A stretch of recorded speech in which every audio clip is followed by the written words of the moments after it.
Hi, today I would like to talk about how you can make your C# WPF very responsive. So basically I have already created an app which is not responsive, and in this short video I will show you how you can make it responsive. So let's get started.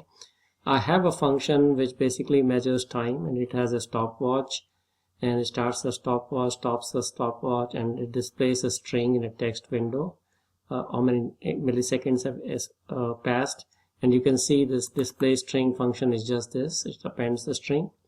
I have another function that simulates something going on very slow. The way it does is it goes to a particular URL. In this case it's just Microsoft website. It could be any other website, and I go and call this function called dump data URL 10 times just to simulate some SOAP processing.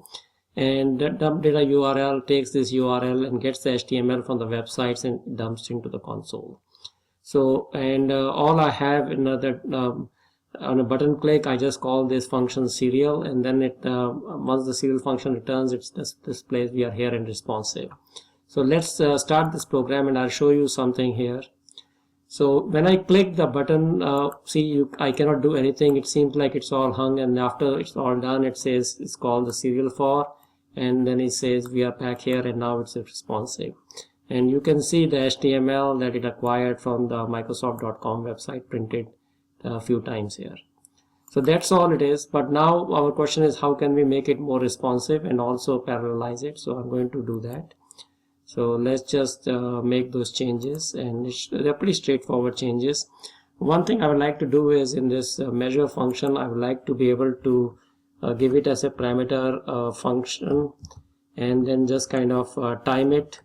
So the way to do it is we can call it as using a action method and action parameter, and we can invoke the action here. And the easiest way to now measure how long this function takes serial, for example, we can give to the measure parameter of serial, and this should basically time this function and print the results in the text window. So we got that going. The next thing I want to do is I want to see how we can improve this program. So the way to improve this program, there are several things. Let's just get started with changing this for loop, because all of these iterations can be done in parallel. So I'm going to change it to a parallel for. So let's just replace this and see how it works. So I'm just saying parallel for, and usually you give the start iteration, the end iteration, and here typically you have to give in the I iteration variable and the state. And since we are not really using any of this for now in this simple example, all I can do is just close this. And so now you can see how easy it is to convert a loop that everything can be done in parallel by just using parallel for. So this should make the going of this a little bit faster. Another thing you can do is convert this function so that the UI will return right away and display we are here and responsive. So to do this, what you want to do is make this function async, and you can put in an async keyword in front of it.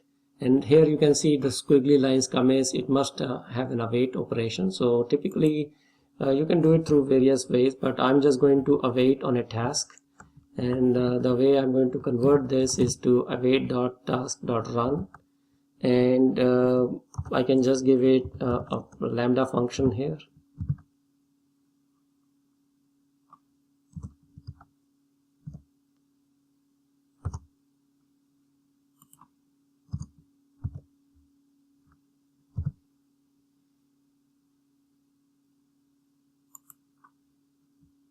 So this should make this function go in parallel, and it's now asynchronous.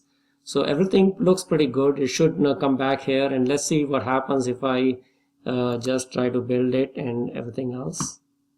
Okay, so the program builds, and let's see if I press on the button what happens. Here you can see that we got some exception, and it says this concurrency common source and this error has occurred and everything else. but I know what this problem is, so I will give you a solution. Basically, this is happening because we are running all this in the background task, and this dump data URL and this serial function is calling this textbox.append, and textbox runs in the UI thread. Everything the UI controls are in the UI thread, and you cannot call it from the background or some other thread. So the solution to this is usually to use the dispatcher object. So I'm going to use this dispatcher.begin invoke, and one way to do this is just to say new invoke,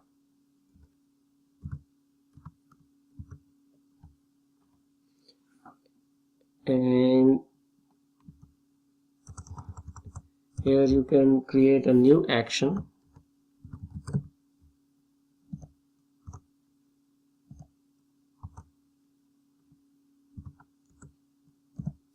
and the new action I can just give it a lambda expression here.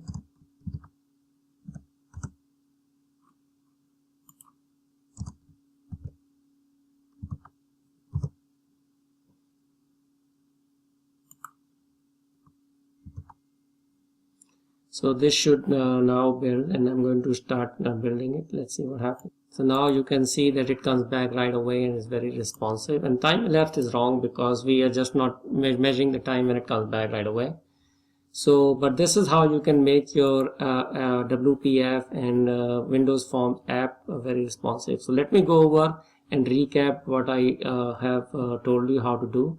One is to be able to measure the timing for any function by sending it as a parameter. So we did cover that. Another is to use dispatcher.begin invoke, so that in the UI thread, if this function gets called from some background thread, we can still be able to function properly. And that was the last runtime exception that you saw. So solution to that was this. To make your thing and the task in the UI come back right away, we want to create an async function, and to do that we usually need an await and get an await, and we created the previous functionality into this await loop. And that's pretty much all that you really need to create and change your WPF, so you have to be responsive. If you want to know more, you can go to my website on Google and search for Gore Associates. Thank you.